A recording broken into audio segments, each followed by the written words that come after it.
Alors, nous sommes aujourd'hui le mardi 13 octobre 2015 et je tiens à rendre grâce et gloire à Dieu et à partager avec vous une expérience vécue aujourd'hui encore, parce que je crois que nous sommes dans un monde où l'ennemi se sert beaucoup de certaines choses pour donner des illusions et faire croire à certains que tant qu'ils sont dans leur petit confort, notamment dans le confort matériel, ils n'ont pas besoin de venir à Jésus parce qu'ils ont déjà tout ce qu'il leur faut. Déjà, il faut savoir que, comme le disent beaucoup, l'homme n'est que poussière et il retournera à la poussière. Donc sans Dieu, sans Jésus, sans son Saint-Esprit, nous ne sommes rien. Et surtout, sans la lumière qui est Dieu, comme il est écrit en Jean 1, verset 5, nous ne sommes rien. Nous ne pouvons être que dans les ténèbres si nous n'avons pas la lumière de Dieu en nous et dans nos vies. Comme il est écrit en 1 Jean 1, verset 5, d'autant qu'il est également écrit dans le psaume 36, verset 10, c'est par ta lumière, Seigneur Jésus, que nous voyons la lumière. Et j'ai vécu une petite expérience qui, à mes yeux, là aussi, démontre bel et bien cette réalité aujourd'hui. Je cherchais à communiquer avec quelqu'un que je sais de toute manière être malheureusement démoniaque, totalement aveuglé par l'ennemi. Mais précisément parce que je ne suis justement pas dans une dynamique de moquerie, cette personne est venue me parler, m'a posé une question, comme par hasard à un moment où je faisais... bon, c'est pas ce que j'ai eu à dire de plus glamour, mais c'est pour vous donner un témoignage réel, sincère et complet. Je faisais un bain de bouche à l'éludride, donc je ne pouvais pas lui parler. Et je suis désolée, je rends compte de la réalité. La réalité n'est pas toujours aussi belle qu'on le voudrait. J'aurais préféré avoir autre chose à dire, mais c'est vous dire que j'étais, par exemple, comme d'habitude, je ne sais pas, moi, en train de faire du crochet ou au piano ou autre chose. Ben, je vous parle, je vous témoigne d'un instant de vie qui est réel. Et à cet instant de vie-là, j'étais en train réellement c'était réellement ce que j'étais en train de faire, donc je ne peux pas le dire autrement. Et donc j'avais déjà fait signe à la personne que je ne pouvais pas parler, d'éviter puisque je sais déjà comment cette personne est utilisée par l'ennemi pour poser des questions captieuses toutes les 2 minutes, d'éviter de venir me poser des questions à ce moment-là, puisque ma bouche étant remplie d'éluderies, je ne pouvais pas parler. Rien à faire, malgré le fait qu'elle ait fait plusieurs tentatives et qu'elle m'ait entendu lui répondre à savoir que je ne peux pas te parler, enfin, donc je lui faisais voir que j'ai la bouche pleine et je lui faisais des signes, de grands signes pour lui faire comprendre que je ne peux pas répondre parce que j'ai la bouche pleine. Si ce n'est que je pense même avoir eu le temps de lui dire avant de prendre les Ludril, je ne vais pas pouvoir parler pendant un moment puisque j'aurai la bouche pleine, je serai occupée. Même comme ça, elle a continué à me poser des questions. Vous voyez comment l'ennemi aime emmerder les gens. Et son but dans ces cas-là, c'est de voir s'il réussit à m'empêcher de bénéficier des bons soins dont Dieu me bénit par le biais de l'éludril, sachant que c'est vraiment nécessaire dans mon cas. Eh bien, il a fallu, son but était de m'amener à arrêter les soins, mais les soins étaient nécessaires, donc je savais que je ne pouvais pas arrêter mon bain de bouche à ce moment-là. Mais alors, malgré le fait, je vous dis que j'ai averti la personne, elle continue à me poser des questions. À un moment, j'en ai plus pu. Comme j'étais en train de travailler sur ma tablette tactile, eh bien, j'ai arrêté ce que je faisais, j'ai enregistré le document sur lequel je travaillais et je lui ai écrit la réponse à sa dernière question, puisqu'en plus elle était pressante dans son ton et dans son comportement, en me disant ça va la calmer, je vais lui donner une réponse, elle va se rendre compte que voilà, c'est pas que je ne veux pas lui répondre, parce qu'en plus quand c'est comme ça, l'ennemi a l'outrecuidance de la faire s'énerver et me tenir un propos du type genre je te pose une question, tu veux pas me répondre, dépêche-toi, réponds-moi, enfin des choses comme ça, alors que je l'ai déjà averti que je peux pas parler. Et là, donc, je prends ma tablette, je lui écris la réponse sur la tablette. Et là, il a vraiment, je dis gloire à Dieu, je le dis en riant parce que j'ai vraiment vu la gloire de Dieu. J'ai vraiment vu qu'il n'y a rien à faire avec un démoniaque et le degré d'aveuglement dans lequel l'ennemi les amène. Malgré le fait que j'ai écrit la réponse, je ne peux pas m'empêcher de rire parce que c'est incroyable mais vrai. Et j'espère que ce témoignage vous apportera de la joie et vous fera sourire vous aussi. Malgré le fait que j'ai écrit la réponse pour elle, j'ai quand même pris le temps de lui donner la bonne réponse. Et c'est vous dire, je n'étais pas dans une dynamique méchante avec elle, hein. J'ai pris le temps d'écrire la réponse pour elle et de la lui montrer. Elle a compris le texte que j'ai écrit, c'est-à-dire elle a compris les mots que j'ai employés, les mots qui étaient écrits, mais elle n'a rien compris de la réponse. Et là, j'avais tellement envie de rire que même comme ça, je crois que l'ennemi aurait voulu me faire arrêter mon soin, mais il n'y est pas parvenu et je rends grâce et gloire à Dieu.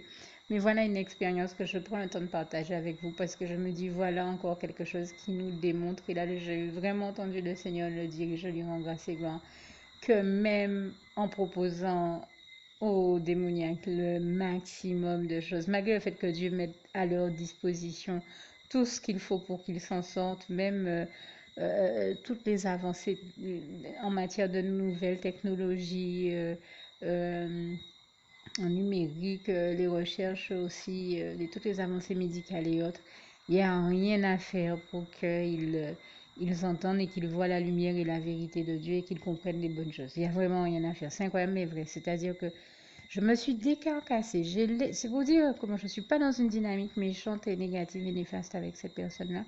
J'ai laissé le document sur lequel je travaillais, j'ai laissé mon travail de côté pour prendre le temps de lui répondre et quand même lui montrer, lui témoigner que je prends quand même le temps de la considérer dans le but de l'aider, dans la dynamique de l'aider. Je lui ai écrit la réponse même comme ça. Elle a compris pratiquement l'inverse de ce que j'étais en train de lui dire. Et pourtant, elle m'a elle-même dit que le message était clairement écrit. C'est-à-dire qu'elle n'a rien compris du sens profond du message que je lui transmettais. Et je suppose qu'elle s'en est énervée, on a crisé encore. Je dis, bon, arrivé à un certain degré aussi, les démoniaques sont des gens qui des fois se battent pour s'énerver, faire des esclandres, des histoires et se fâcher là où il n'y a pas de raison de le faire.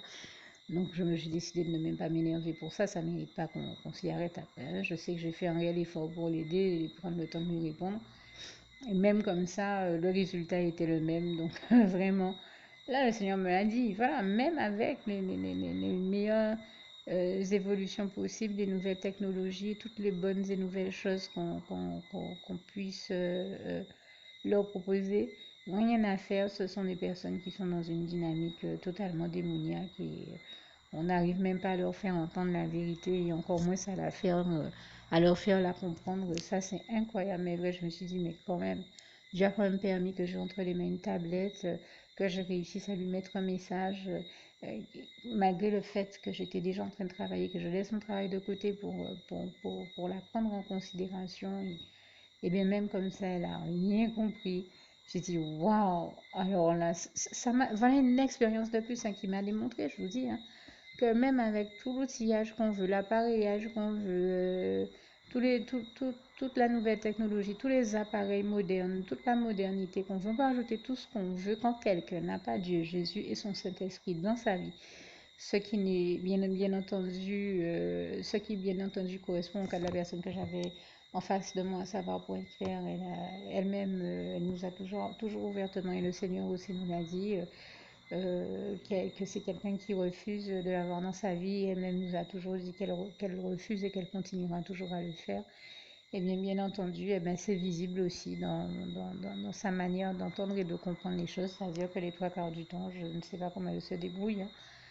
Elle n'entend rien, elle ne comprend rien. Non, mais je veux dire, elle entend très bien. Elle n'est pas dure d'oreille, hein. C'est-à-dire qu'elle ne, sa capacité d'entendement, son intelligence et sa capacité donc à comprendre les choses son intelligence a été totalement voilée, obscurcie par le diable. Il n'y a rien à faire. C'est terrible. C'est vraiment terrible. Il faut le voir pour le croire. Et pourtant, je vous disais, j'ai été vraiment de bonne foi et ça me démontre que même avec la meilleure volonté du monde, même avec les meilleurs outillages, appareillages, outils de modernité, tout ce que vous voulez, il n'y a rien à faire pour amener ces personnes-là à la lumière, à la vérité, puisque, comme me disait souvent un frère en Christ, il n'y a rien à faire, il n'y a pas de lumière là, il n'y a pas de lumière en eux. Les enfants du diable, ils sont comme leur père, ils font les œuvres de leur père, comme le Seigneur Jésus nous en a averti en Jean 8, versets 41 à 47. Il n'y a aucune vérité en lui, le diable, aucune bonté, rien de vrai, rien de bon.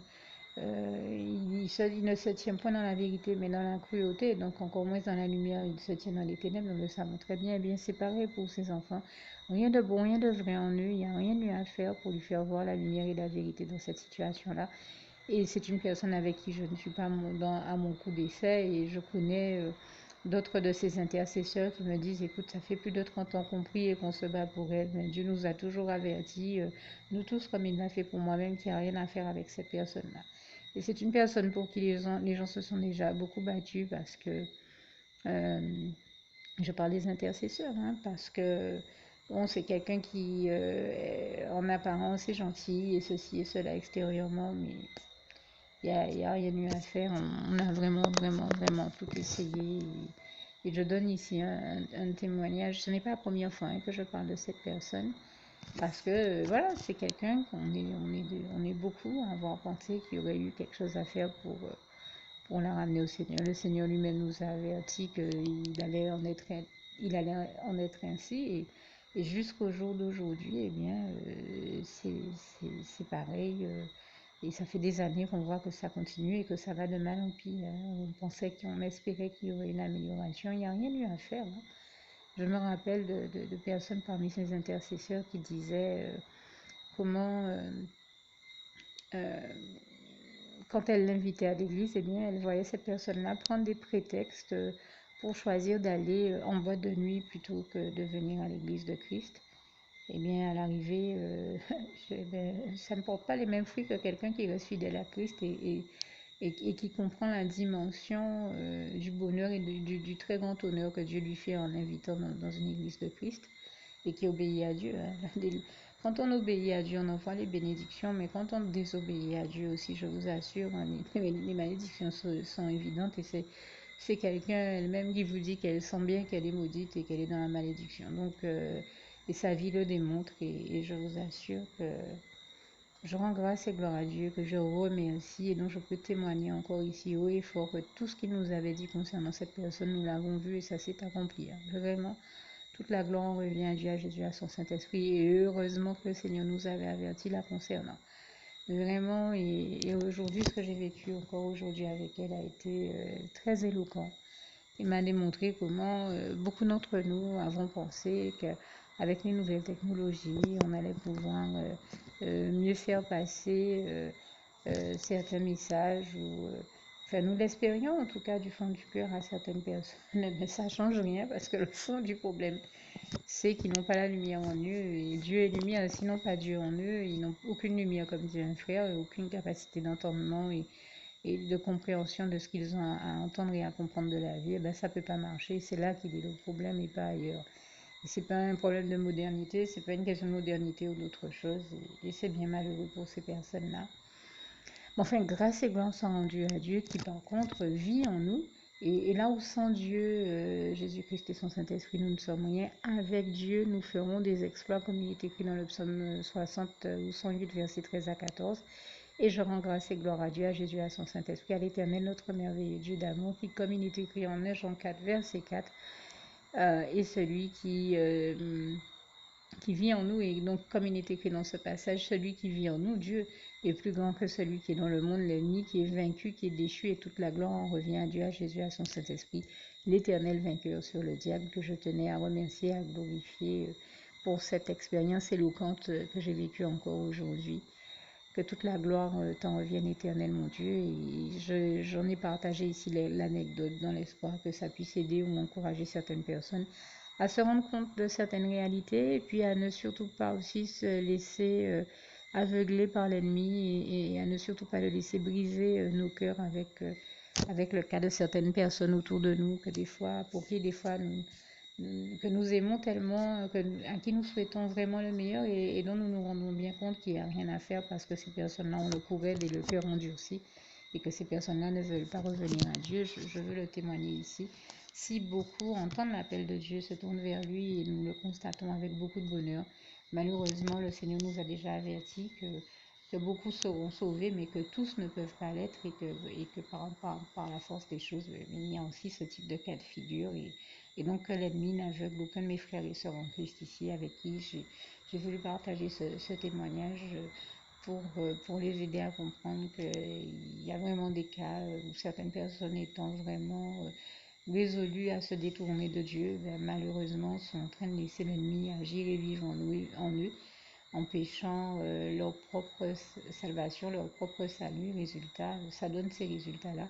Et il est hors de question pour nous, chrétiens qui prions ou accompagnons ces personnes, de nous laisser détourner de Dieu, de Jésus et de la foi en Jésus-Christ par ces personnes-là. Comme dit le Seigneur dans sa parole, c'est à eux à nous suivre, certainement pas à nous à les suivre dans ces cas-là. Et ni nous n'avons pas non plus à nous laisser entraîner dans le chagrin par ces personnes-là, parce que elles ont fait leur choix. Nous avons fait le choix de Dieu, de Jésus, de son Saint-Esprit. Nous sommes sur la bonne voie. Nous savons qu'une fois que nous avons prié pour eux, nous les avons accompagnés, nous leur avons transmis la parole de la part de Dieu, et que nous avons fait tout ce que Dieu nous demande de faire à leur côté, que nous avons fait notre part et notre rôle. Il est hors de question pour nous de nous laisser aller au chagrin et que cela freine notre marche par la foi avec Jésus-Christ. Bien au contraire, je vous invite donc à continuer à persévérer dans votre marche par la foi avec et pour Dieu, Jésus-Christ et son Saint-Esprit. Que Dieu vous garde et vous bénisse tous. Et n'oubliez surtout pas, pour ceux qui ne l'avaient jamais fait auparavant, de faire la prière que je rajoute ici qui va suivre. Le temps pour moi de terminer avec ce très beau passage biblique de Philippiens 4, verset 7. Que la paix de Dieu qui surpasse toute intelligence garde vos cœurs et vos pensées en Jésus-Christ. À bientôt.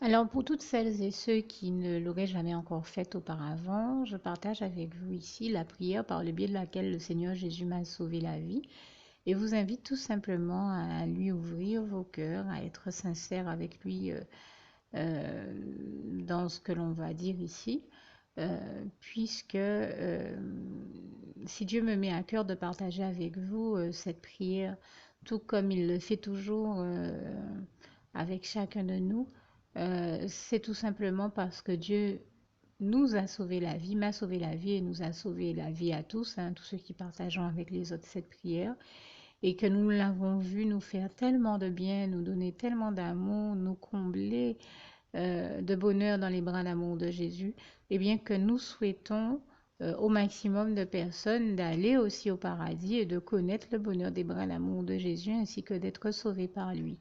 Mais bien entendu, pour être sauvé, encore faut-il prendre le temps de demander à l'être et d'accepter donc le Seigneur Jésus-Christ comme son sauveur personnel, ce qui est ici l'objet de cette prière. Alors, n'oubliez pas à cet effet qu'il est notamment écrit en Acte 4, verset 12, que Dieu, dans sa grande sagesse, dans sa sagesse infinie, a choisi le Seigneur Jésus-Christ, qu'il l'a mandaté, qu'il a délégué pour être le seul sauveur de toute l'humanité et qu'il n'y a aucun autre nom que celui du Seigneur Jésus-Christ qui nous ait été donné, qui ait été donné à toute l'humanité pour être sauvé. Voilà pourquoi nous avons la certitude qu'en acceptant le Seigneur Jésus comme notre sauveur personnel, nous faisons définitivement le bon choix, d'autant qu'il est également écrit en Jean 14, verset 6, Jésus-Christ est le chemin, la vérité et la vie. Nul ne va au Père Dieu sans passer par le Fils Jésus-Christ. Voilà pourquoi nous devons donc adresser au Seigneur Jésus la prière qui suit. Donc Seigneur Jésus-Christ, n'hésitez pas donc à dire cette prière à haute voix en vous mettant bien entendu dans un lieu où vous savez que vous pouvez prier en toute sérénité. Donc Seigneur Jésus-Christ, je t'accepte aujourd'hui comme mon sauveur personnel, moi un tel, vous dites votre nom et votre prénom. Et je te demande aussi Seigneur vraiment de continuer à veiller sur moi et sur ma vie. Je remets d'ailleurs toute ma vie entre tes mains, éternel mon Dieu, Jésus d'amour, Saint-Esprit, puisque tu en es le Créateur. Je remets cette vie entre tes mains, je te la donne puisqu'elle t'appartient, puisque tu l'as créée. Et je te demande de me conduire à toutes les victoires et réussites que tu as prévues pour ma vie. Tout comme je te demande aussi pardon, éternel mon Dieu, Jésus d'amour, Saint-Esprit, pour tous les péchés que j'ai commis tout au long de ma vie, dès le début jusqu'à la date d'aujourd'hui incluse. Pardon aussi, Seigneur Jésus, pour toutes les fois où j'ai fait mal à ton cœur. Et surtout, merci, Seigneur Jésus, quand le bon moment sera venu pour ça, de revenir me chercher pour m'amener avec toi dans tes bras d'amour au paradis où je veux demeurer et continuer à te servir et à t'appartenir pour l'éternité en éternité. Et c'est au nom puissant du Seigneur Jésus-Christ que j'ai fait cette prière. Soyez bénis, vous tous qui avez fait cette prière. Que Dieu vous garde et vous bénisse tous. Et surtout, n'oubliez pas de partager cette prière avec le maximum de personnes autour de vous, tous vos contacts, famille, amis et bien-aimés. Et que Dieu vous en bénisse. À bientôt.